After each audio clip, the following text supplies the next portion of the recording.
Okay, welcome back to trigonometry. We have some graphs to work on this time. When we graph this stuff, we're going to have to go ahead and graph it, and we have to label at least 5 points. These are the 5 points I'm going to pick. Like, not these 5 points, actually. What I want to do is figure out what x is going to be so that the argument of what's inside here is going to give me these points we have off to the side here.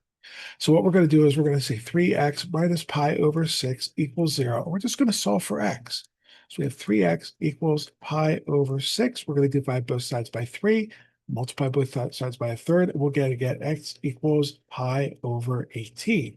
Now I'm going to go ahead and just label that as a point A. All right? We're going to do the same thing. We have 3x minus pi over 6 equals pi over 2. And we're going to go ahead and sort this out. 3x equals pi over 6 plus pi over 2. Now, we are going to have to figure out, get some common denominators here. So a little bit of practice.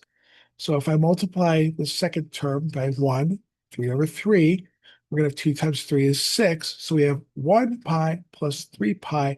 3x is going to be 3 plus 1, 4 pi over 6. Next thing we're going to do is divide both sides by 3. So I will have x equals 4 pi over 18. Now, I'm not going to reduce just because I need something to do with this in a little bit. So I'm looking for patterns. Okay, we have 3x minus pi over 6 is equal to pi. We'll go ahead and deal with this. We have 3x equals pi over 6 plus, I'm going to jump the gun and say pi is equal to 6 pi over 6. Okay, 1 and 6 would be 7. So we have 3x equals 1 plus 6 is 7 pi over 6. And I divide both sides by 3, and I'll say x is equal to 7 pi over 18. Okay, that's point C. Okay. The next one we have is 3x minus pi over 6 is equal to 3 pi over 2.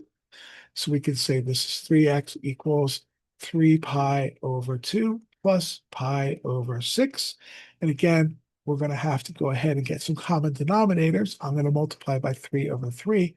So we have 9 pi over 6 here. 9 plus 1 would be 3x equals 10 pi over 6. Okay, and then finally multiplying both sides by a third, we end up with x is equal to 10 pi over 18. That's my point D.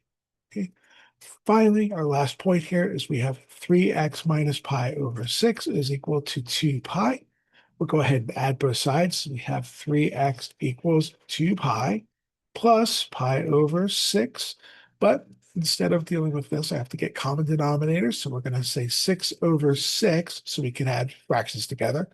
We have 6 times 2 is 12. 12 plus 1, we have 3x equals 12 plus 2. 12 times 2 plus 1, we have 13 pi over 6 here.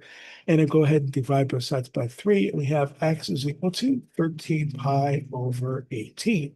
That's my point E. 1, 2, 3, 4, 5 points. That's what we kind of want.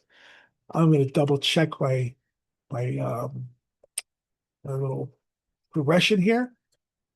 So this is what are we doing here? We have 12 plus 1. This is 13. Okay.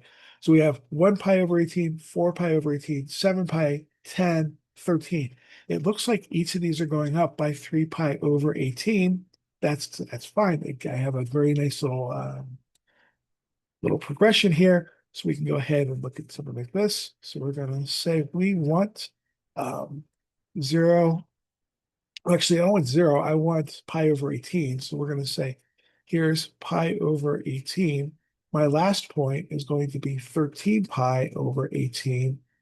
The midway through this is going to be 7 pi over 18. Okay. And then we're going to go ahead and subdivide this piece over here. So we have we had 7 pi. We're going to have 10 pi over 18 here. Okay. And in the middle here at the beginning, we're going to say that's 4 pi over 18. Okay. So going back to graphing, we had y is equal to 2 sine of this stuff. So we're going to say this is 2, negative 2. So we're going to be here, here, here, here, and here. Be able to graph this piece. Okay. Pretend that goes through the point. Okay.